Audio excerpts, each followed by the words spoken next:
எல்லா சாலைகளும் திருச்சியை நோக்கி, எல்லா திசைகளும் திருச்சியை நோக்கி, எல்லா மக்களும் திருச்சியை நோக்கி. இங்க பாருங்க, திரும்புற திசையெல்லாம் கருப்பு சிவப்பு.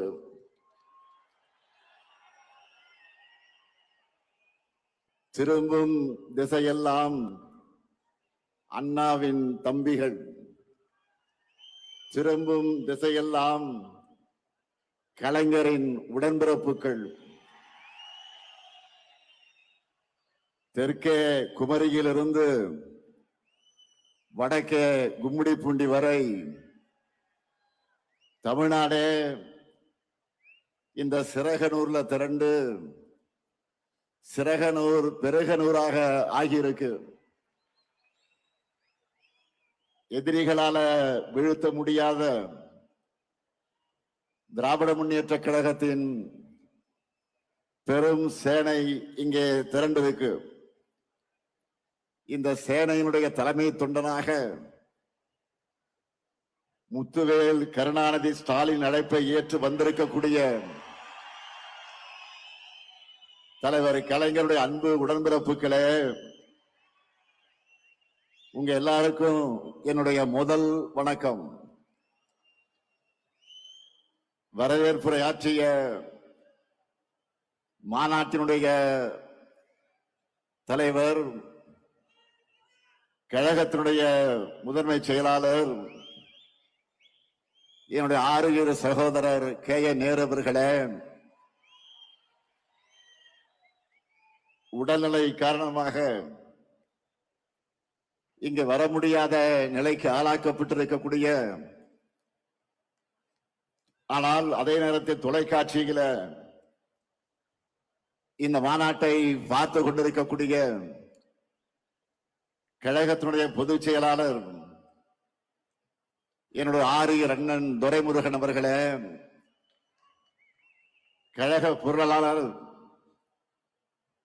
அருமை சகோதரர் T.R. பாலு அவர்களே, கழகத்தினுடைய துணை பொதுச் செயலாளர்கள் I. பெரியசாமி அவர்களே, முனைவர் பொன்முடி அவர்களே,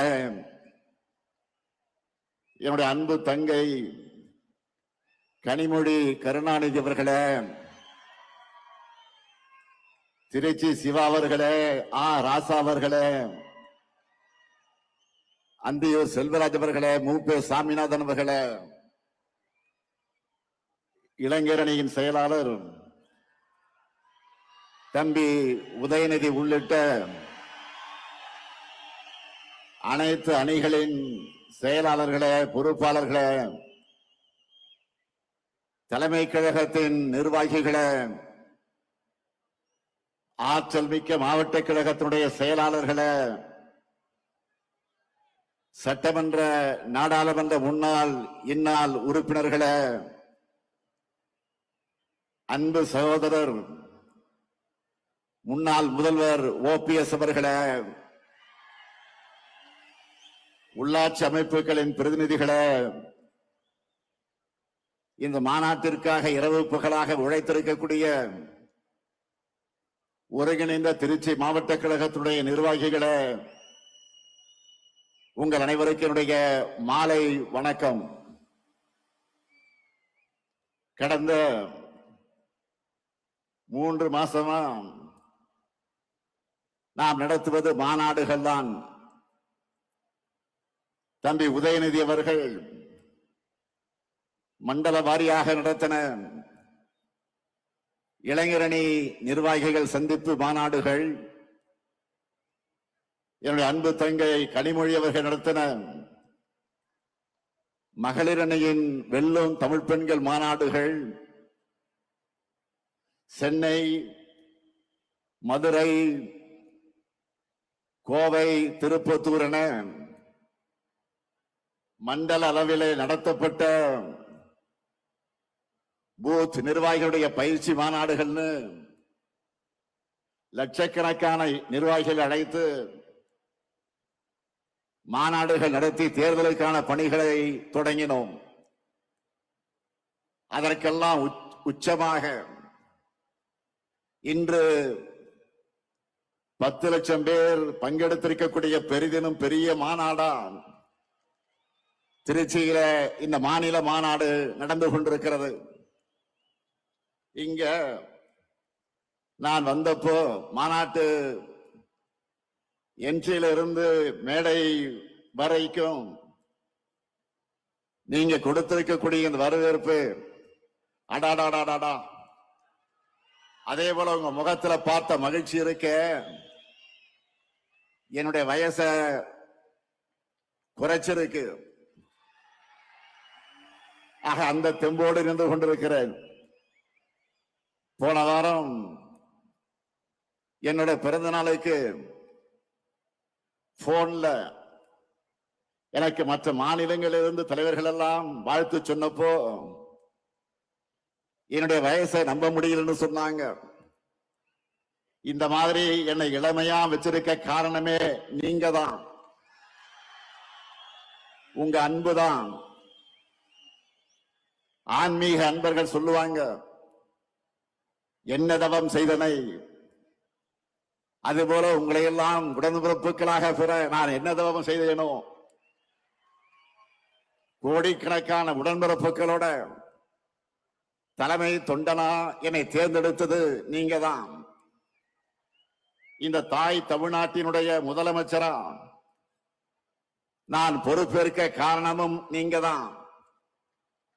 உங்களால் தான் நான் வளர்ந்தேன், உங்களால் தான் நான் உயர்ந்தேன், உங்களுக்காகத்தான் நான் வாழுகிறேன். இந்த பாச பிணைப்பு, உடன்பிறப்புகள் என்ற இந்த உயிர் துடிப்பு, இதெல்லாம் இன்றைக்கு நேற்றைக்கு ஏற்பட்ட பந்தமா? திராவிட முன்னேற்ற கழகம் உருவான காலம் தொட்டு 75 ஆண்டுகளாக தொடர்கிற அன்பு இது. பேரறிஞர் அண்ணாவும் முத்தமிழறிஞர் கலைஞரும் அவர் வழிவந்திருக்கக்கூடிய நானும் இந்த பாச உணவைத்தான் உங்களிடத்தில் நான் பார்க்கிறேன். கழக வரலாற்றில் எத்தனையோ திருப்பு முனைகளுக்கு அடித்தளமிட்ட வீரர்கள் கோட்டமாம் திருச்சியில இந்த மாநாட்டை நாம் நடத்தி கொண்டிருக்கிறோம். இந்த மாநாடு எதுக்குன்னு நிறைய பேர் கேட்கிறாங்க.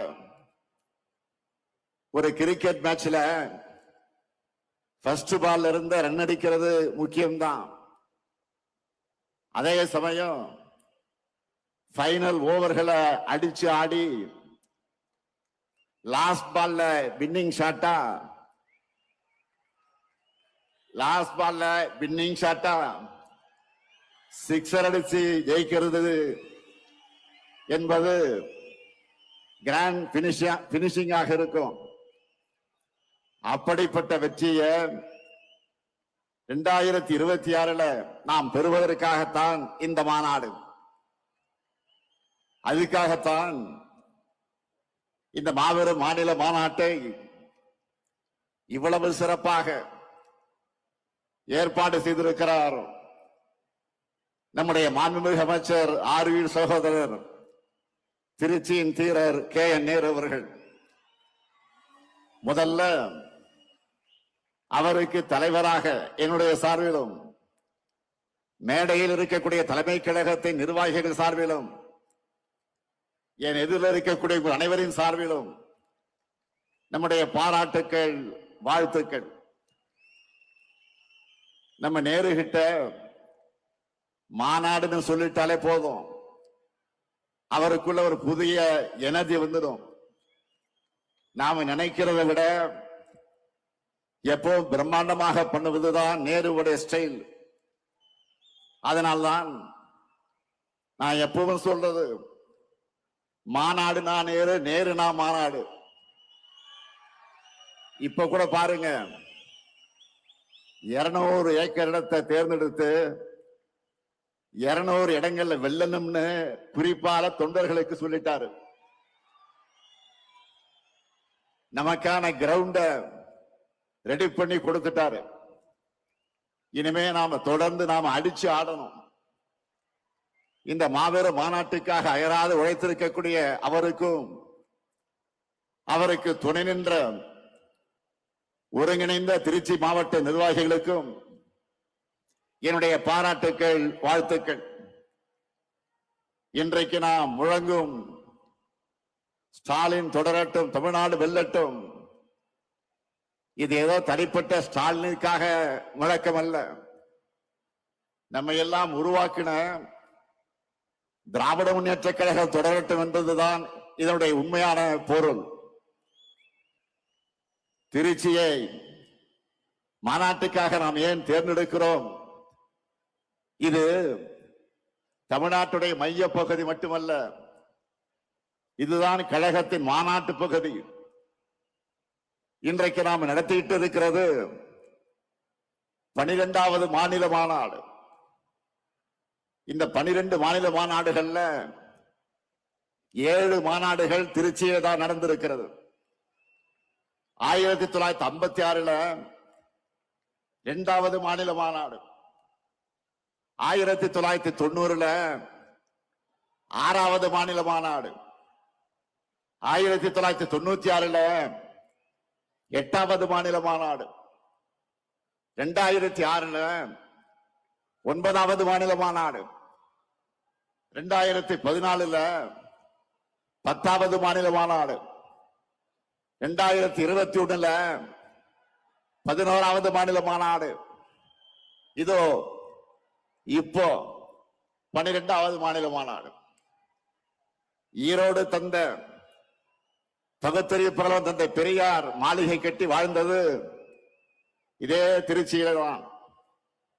தனித்தனி இயக்கம் நடத்திய போதும் கொள்கையால் ஒருபோதும் பிரியாத தந்தை பெரியாரும் பேரறிஞர் அண்ணாவும் வெவ்வேறு வழக்குகளில் ஒரே சிறையில் இருந்தது இதே திருச்சியிலே தான்.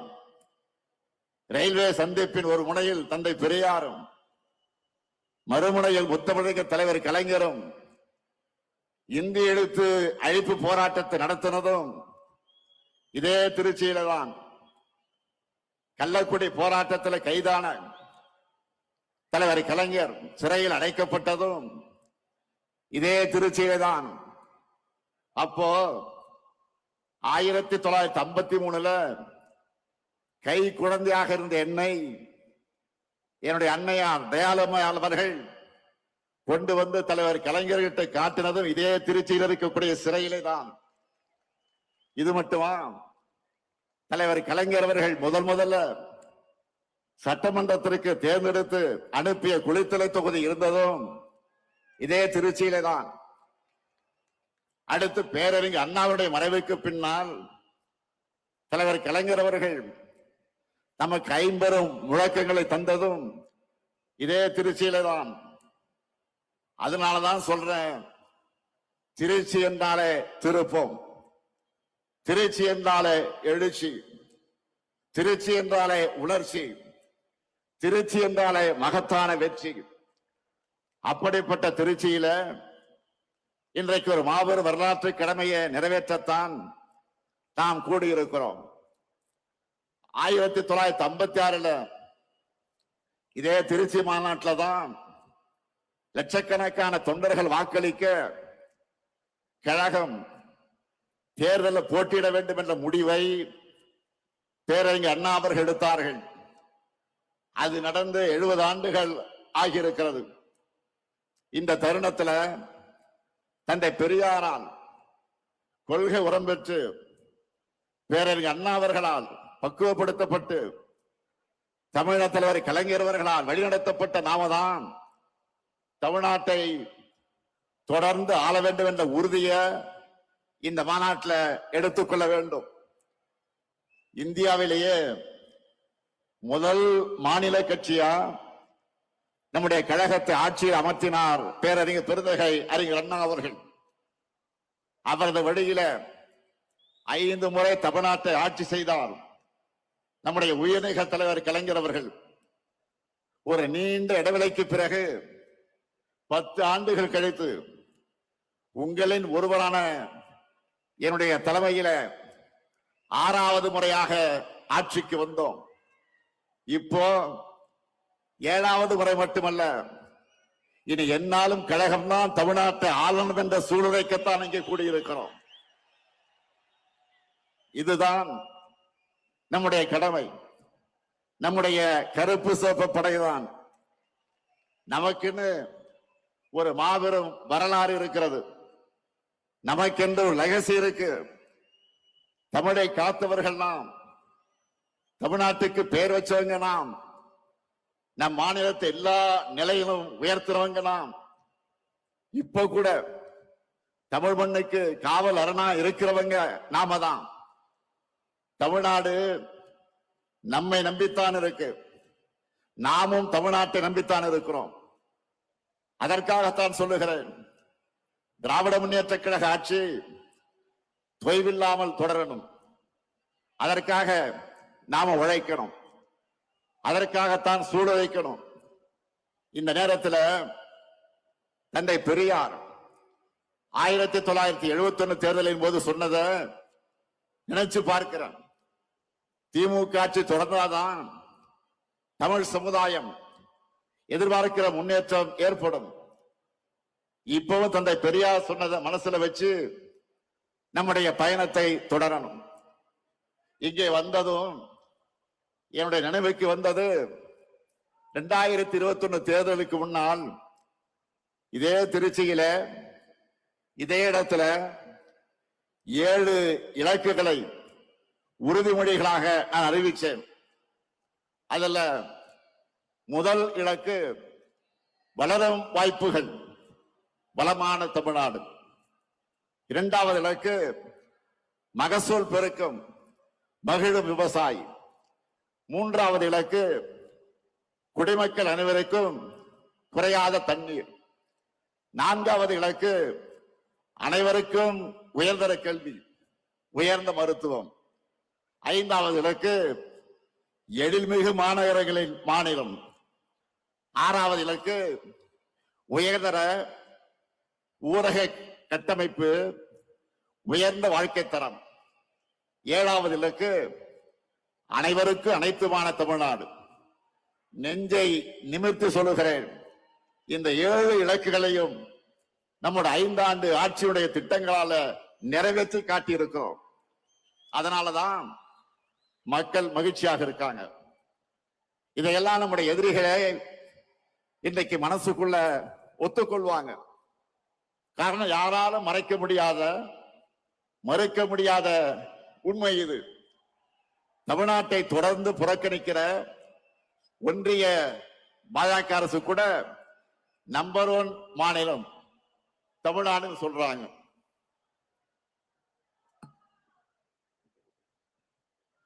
உலக பத்திரிகைகளை சூப்பர் ஸ்டார் ஸ்டேட் தமிழ்நாடுன்னு பாராட்டுறாங்க. அந்த அளவுக்கு நாம கெத்தா முன்னேறி இருக்கிறோம். கடந்த 5 ஆண்டுகள்ல நாம செஞ்சிருக்கக்கூடிய சாதனைகளை நினைச்சு பாருங்க. எத்தனை நெருக்கடிகள், எத்தனை பிரச்சனைகளை தகர்த்து நாம முன்னேறி இருக்கோம். 3 நாட்களுக்கு முன்னாடி கூட சென்னையில 2030க்கான 14 உறுதிமொழிகளை ஸ்டாலின் ஸ்டேட்மெண்ட்னு நான் அறிவிச்சேன். அந்த மேடையில அமைச்சர்கள் ஒவ்வொரு துறையிலும் நம்ம என்ன சாதிச்சிருக்கிறோம்னு சொன்னாங்க. 5 ஆண்டுகள்ல ஒரு மாநில அரசால இவ்வளவு பண்ண முடியுமான்னு எல்லாரும் பிரமிச்சு பார்த்தாங்க. நமக்கே மலைப்பா இருந்துச்சு. நம்முடைய சாதனைகளை பிபிடி போட்டு காட்டணும், டிவியில போட்டு காட்டணும். அதுல அதிமுக ஆட்சியோட நாம செஞ்சிருக்கிறத கம்பேர் பண்ணி சொன்னாங்க. அதுல சிலதை மட்டும் உங்களுக்கு நான் சொல்ல விரும்புகிறேன். நல்லா கவனிங்க. மக்கள் கிட்ட போய் நீங்க சொல்லணும். கடந்த 2011 மன்னிக்கணும் 2016 2021 அதிமுக ஆட்சியில தொழில் முதலீட்டுக்காக போடப்பட்ட புரிந்துணர்வு ஒப்பந்தங்கள் எவ்வளவு தெரியுமா? 471. இதுவே நம்ம திராவிட மாடல் ஆட்சியில 1190 புரிந்துணர்வு ஒப்பந்தங்கள் போட்டிருக்கிறோம். கடந்த கால ஆட்சியில ஈர்த்த முதலீடு, அதிமுக ஆட்சியில ஈர்த்த முதலீடு 4,13,414 கோடி தான். ஆனா நம்ம ஆட்சி காலத்துல 12,54,133 கோடி ரூபாய்க்கான முதலீடுகளை ஈர்த்திருக்கிறோம். 3 மடங்கு அதிகம். 2016 21 புதுசா 4 சிப்காட் தொழிற்பூங்காக்களை தொடங்கினாங்க. அதிமுக ஆட்சியில் 4 தான் சிப்காட் தொழிற்பூங்கா. ஆனா நாம 33 புது சிப்காட் தொழிற்பூங்காக்களை தொடங்கி இருக்கிறோம். ஸ்டார்ட் அப் நிறுவனங்கள் எடுத்துக்கிட்டா 2021 வரைக்கும் இருந்த எண்ணிக்கை, அதிமுக ஆட்சியில் இருந்த எண்ணிக்கை எவ்வளவு தெரியுமா? 2045. இப்போ நம்ம ஆட்சியில 13,500க்கு மேற்பட்ட ஸ்டார்ட் அப் நிறுவனங்களை நம்ம ஆட்சியை தொடங்கி இருக்கிறோம். அடுத்து வேளாண் துறை 2016 இருந்து 21 வரைக்கும் அவங்க ஆட்சியில 57.26 லட்சம் ஹெக்டராக இருந்த மொத்த சாகுபடி பரப்பை இப்போ 62.32 லட்சம் ஹெக்டராக உயர்த்தி இருக்கிறோம். 5 வருஷத்துல 5 லட்சம் ஹெக்டர் உயர்ந்திருக்கு. கடந்த ஆட்சி காலத்துல 1.3 லட்சம் விவசாயிகளுக்கு தான் இலவச மின் இணைப்பு கொடுத்தாங்க. ஆனா நம்முடைய ஆட்சியில 2 லட்சத்துக்கு அதிகமான விவசாயிகளுக்கு இலவச மின் இணைப்பு கொடுத்திருக்கிறோம். 2016-21 அண்ணல் அம்பேத்கர் அயலக உயர்கல்வி உதவித்தொகை திட்டத்துல படிச்ச மாணவருடைய எண்ணிக்கை எவ்வளவு தெரியுமா? 2 பேர் தான் அதிமுக ஆட்சியில. ஆனா நம்ம திராவிட மாடல் ஆட்சியில 386 மாணவர்களுக்கு 160 கோடி ரூபாய் உதவித்தொகை கொடுத்து படிக்கிறாங்க. அதே போல ஆதிதிராவிட மகளிருக்காக நன்னிலம் நிலவுடைமை திட்டத்துல அதிமுக ஆட்சியில பயனடைந்த பெண்கள் எவ்வளவு தெரியுமா? 40 பேர் தான். 40 லட்சம் ரூபாய் கொடுத்தாங்க. அதுவே நம்ம திராவிட மாடல் ஆட்சியில 1026 பெண்களுக்கு சுமார் 50 கோடி ரூபாய் வழங்கி இருக்கிறோம். எவ்வளவு பெரிய வித்தியாசம்! அடுத்து ஸ்போர்ட்ஸ்ல, விளையாட்டுத்துறை ஸ்போர்ட்ஸ்ல நம்ம இளைஞர்கள் இன்னைக்கு எப்படியெல்லாம் சாதிக்கிறாங்க. அதுக்கு காரணம் என்ன? விளையாட்டுத்துறைக்கு 800 கோடி ரூபாயாக இருந்த நிதி ஒதுக்கீட்ட நம்ம ஆட்சியில 2228 கோடி ரூபாயாக உயர்த்தி இருக்கிறோம். அது மட்டுமல்ல, 2016-21 வேலை வாய்ப்பு வழங்கப்பட்ட விளையாட்டு வீரர்கள் எத்தனை பேர் தெரியுமா? 3 பேர் தான். ஆனா நம்ம அரசுல 301 விளையாட்டு வீரர்களுக்கு வேலை வாய்ப்பு வழங்கி இருக்கிறோம். இப்படி எல்லா துறையிலும் லிஸ்ட் இருக்கு. மக்கள் பெரும் சுமையாக கருதுகிற மெடிக்கல் செலவுகள் போன ஆட்சியில முதலமைச்சருடைய விரிவான காப்பீட்டு திட்டத்துல 49 லட்சம் பேர் பயனடைஞ்சவங்க. அந்த எண்ணிக்கைய நம்ம ஆட்சியில 90 லட்சமாக உயர்த்தி இருக்கிறோம். அதுக்கு காரணம் நம்ம அரசுல 72,000 இருந்த வருமான வரம்பை 1,20,000 உயர்த்தி கொடுத்தோம். இப்படி எல்லாவற்றிலும் 2 மடங்கு 3 மடங்கு ஏன் பல மடங்கு உயர்த்தி சாதனைகளை படைச்சிருக்கிறோம். இதுதான் வளர்ச்சி. அதனால்தான் வரலாற்றே இல்லாத அளவுக்கு 14 ஆண்டுகள் கழிச்சு நம்ம ஆட்சியில 11.19 விழுக்காடு பொருளாதார வளர்ச்சியை நம்முடைய மாநிலம் அடைந்திருக்கிறது. நானும் தொடர்ந்து ஒவ்வொரு மேடையிலும் நம்முடைய சாதனைகள் டேட்டாவோடு சொல்லிக்கிட்டு இருக்கிறேன். செஞ்சதை கூட நம்மால முழுசா சொல்ல முடியல. அந்த அளவுக்கு மிகப்பெரிய பட்டியல் இருக்கு. நம்ம திட்டங்களால பயனடைந்திருக்கக்கூடிய எண்ணிக்கை மட்டும் சொல்ல கொஞ்சம் கேளுங்க. கலைஞர் மகளிர் உரிமை தொகை 1,31,00,000 பேர். காலை உணவு திட்டம் 19,34,000 குழந்தைகள். புதுமை பெண் திட்டம் 6,95,000 மாணவிகள். தமிழ் புதல்வன் திட்டம் 5,40,000 மாணவர்கள். நான் முதல்வன் திட்டம் 49,90,000 பயிற்சி சான்றிதழ்கள். விடியல் பயணம் திட்டம் 910 கோடி பயணங்கள். மக்களை தேடி மருத்துவம் 2,56,00,000 பேர். இன்னும் காப்ப நம்மை காக்க 48 திட்டம் 4 லட்சத்துக்கு அதிகமான உயிர்கள். பல்வேறு ஓய்வூதிய திட்டங்கள் மூலமா 30,50,000 பேர். பட்டா பெற்றவங்க 23,56,000 பேர். உங்களால டோட்டல் போட முடிஞ்சுதா இல்லையா? இன்னும் ஏராளமா இருக்கு, பெரிய லிஸ்டே இருக்கு. ஆனா அதையெல்லாம் நீங்க டோட்டல் போட்டு மக்கள் கிட்ட சொல்லணும். இப்ப தெரியுதா ஏன் நான் அடிக்கடி வெல்வோம் 200 வெல்வோம் 200 சொல்றேன்னு? இவ்வளவு செஞ்சிருக்கிறோம். 200 தொகுதி உறுதியா இல்லையா? கேட்கல. உறுதியா இல்லையா? 200 தொகுதி உறுதியா இல்லையா? மகிழ்ச்சி.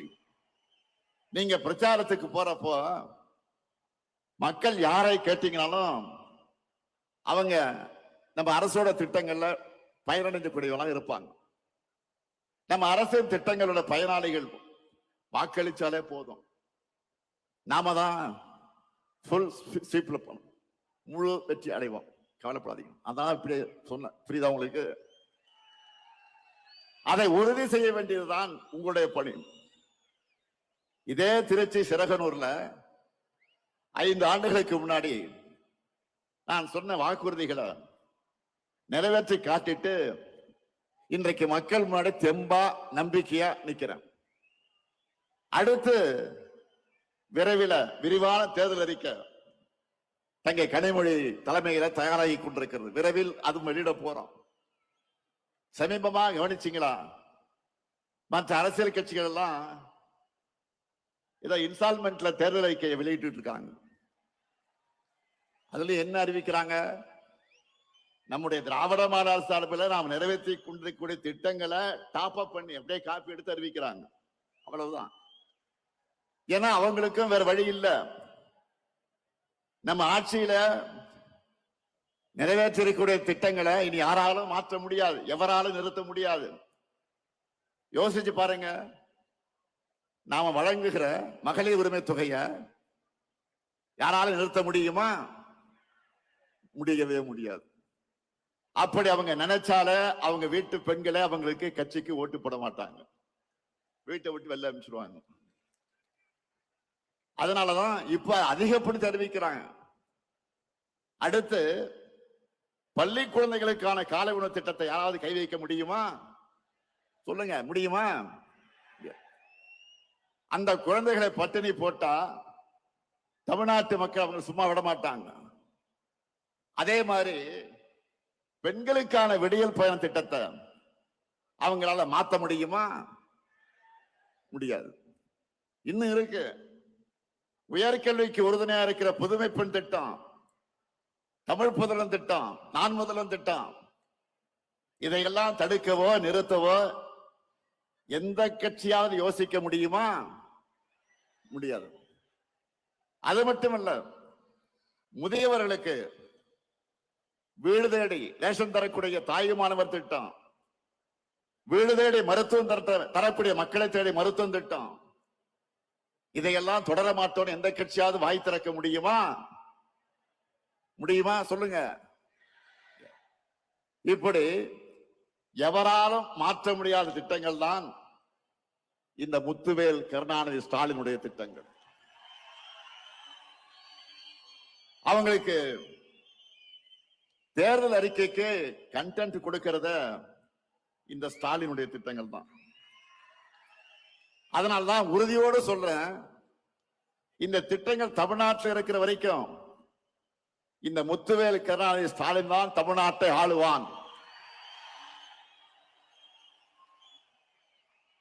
நாம இவ்வளவே செஞ்சுட்டு மக்கள் கிட்ட வாக்கு கேட்கிறோம். ஆனா அதிமுக கூட்டணி சாரி அப்படி சொன்னா மோடி அமித்ஷாவும் கோச்சிப்பாங்க. என்டிஏ கூட்டணி சொல்லணும்.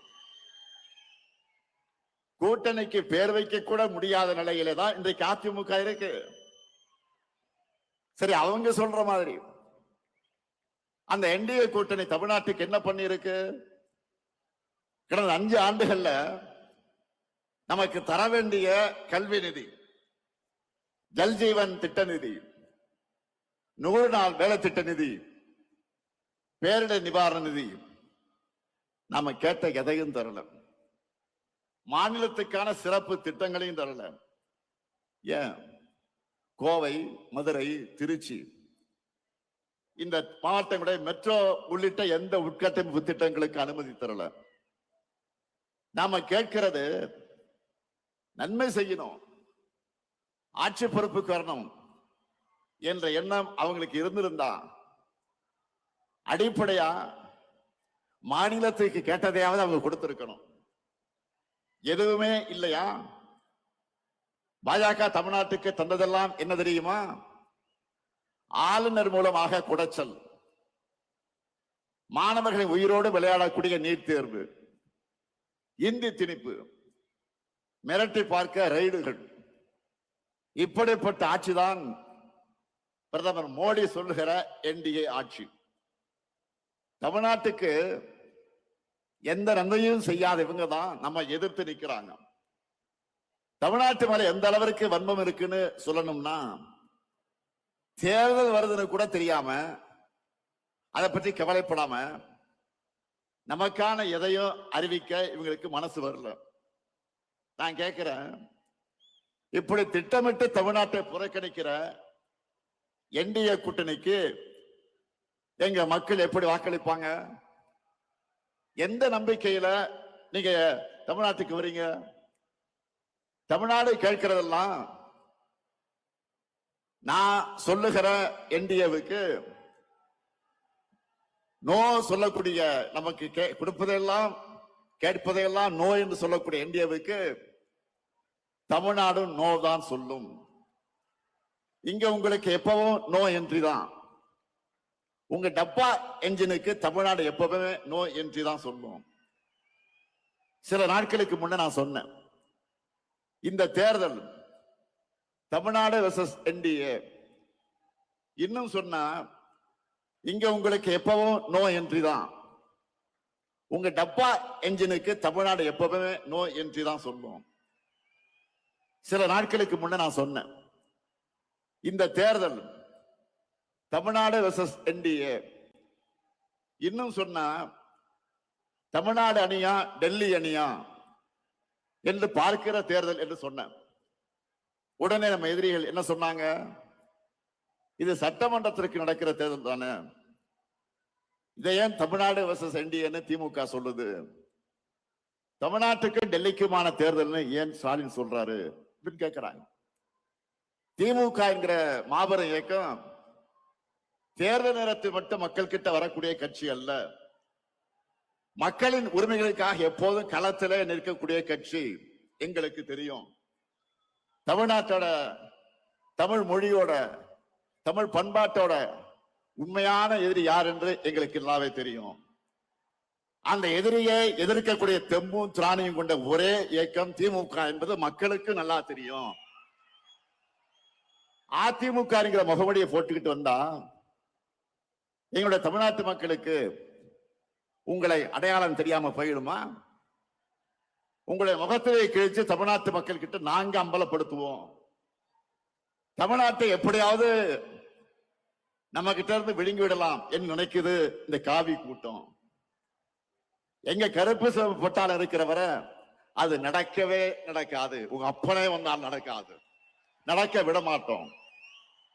இது அவங்களுக்கு எல்லாம் தெரியும்.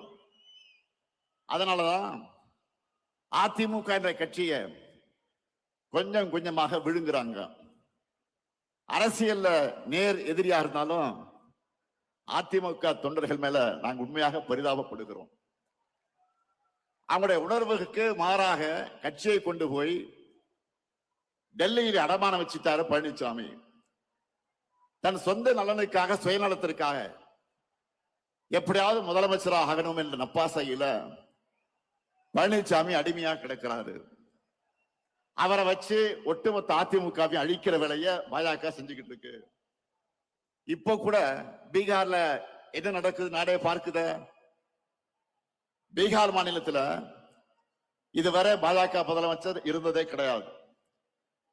நிதிஷ்குமார் அவர்களை முன்னிறுத்தி தேர்தலை ஜெயிச்சுட்டு இப்ப காரியம் ஆனதும் அவரை ஓரங்கட்டிட்டு பாஜக முதலமைச்சரை உள்ள கொண்டு வர போறாங்க. இதையே தான் தமிழ்நாட்டிலும் பண்ணலாம்னு ட்ரை பண்றாங்க. நான் அடிச்சு சொல்றேன், சேலஞ்ச் பண்ணி சொல்றேன், இந்த முத்துவேல் கருணாநிதி ஸ்டாலினும் எங்க திமுக இருக்கிறவரை பாஜகவால் தமிழ்நாட்டை ஆள முடியவே முடியாது.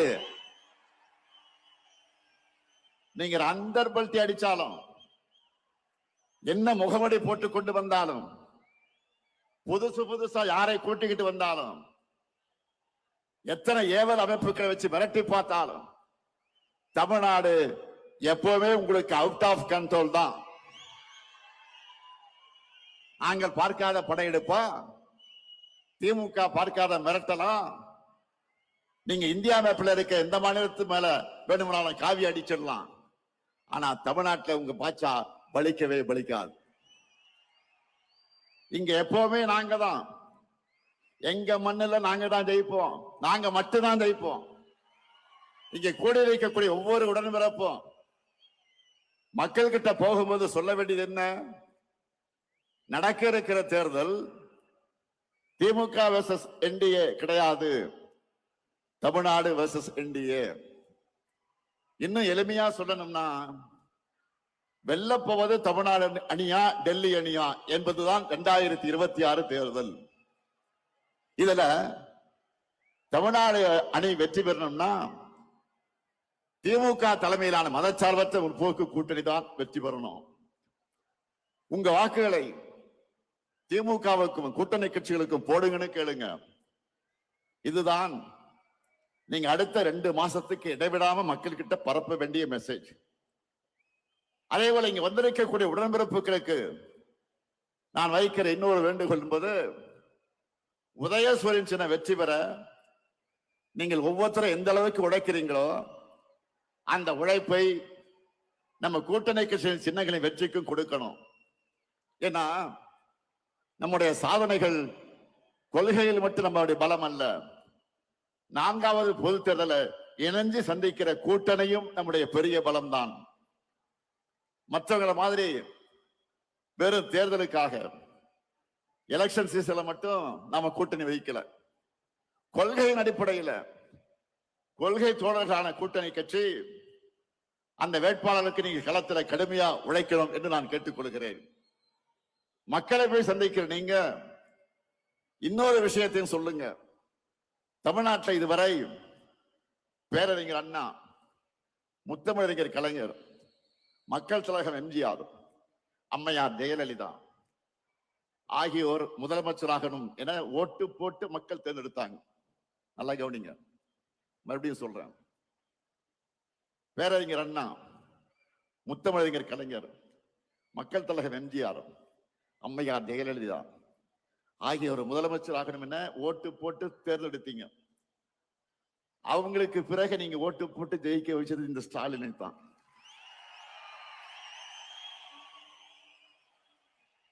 கடந்த 5 ஆண்டு செய்திருக்கக்கூடிய சாதனைகளை விட அடுத்த 5 ஆண்டுகள் இன்னும் தமிழ்நாட்டுக்கு அதிக சாதனைகளை செய்வார் எங்க தலைவர். தைரியமா சொல்லுங்க மக்களிடத்துல. தமிழ்நாட்டை தொடர்ந்து நம்பர் 1 மாநிலமாக்க எங்க தலைவருக்கு ஆதரவு கொடுங்க, நம்பிக்கையோடு வீடு போய் சொல்லுங்க. நம்மால பயனடைஞ்சவங்க நிச்சயம் உங்களை வரவேற்பாங்க. இந்த ஸ்டாலின் தலைமையிலான திராவிட மாடல் ஆட்சி தான் சொன்னதை செய்யும், சொல்லாததையும் செய்யும் என்பது மக்களுக்கு நல்லா தெரியும். அதனால தேர்தலுக்காக உழைக்க நான் ரெடி, நீங்க ரெடியா? நம் மண் மொழி மக்களை காக்க நான் ரெடி, நீங்க ரெடியா? திராவிட மாடல் 2.0க்கு நான் ரெடி, நீங்க ரெடியா? நம்முடைய வெற்றி கழகத்தோட வெற்றி மட்டுமல்ல, ஒட்டுமொத்த தமிழ்நாட்டின் வெற்றி. அதை உணர்ந்து உழைக்கணும். 7வது முறையும் நாம தான், இனி எப்போது நாம தான். திருச்சியின் எழுச்சி தமிழ்நாடு எங்கும் பரவட்டும், திராவிட மாடல் நல்லாட்சி தொடரட்டும், தமிழ்நாடு வெல்லட்டும். மீண்டும் வெல்வோம், மீண்டும் மீண்டும் வெல்வோம், வெல்வோம் ஒன்றாக. நன்றி, வணக்கம்.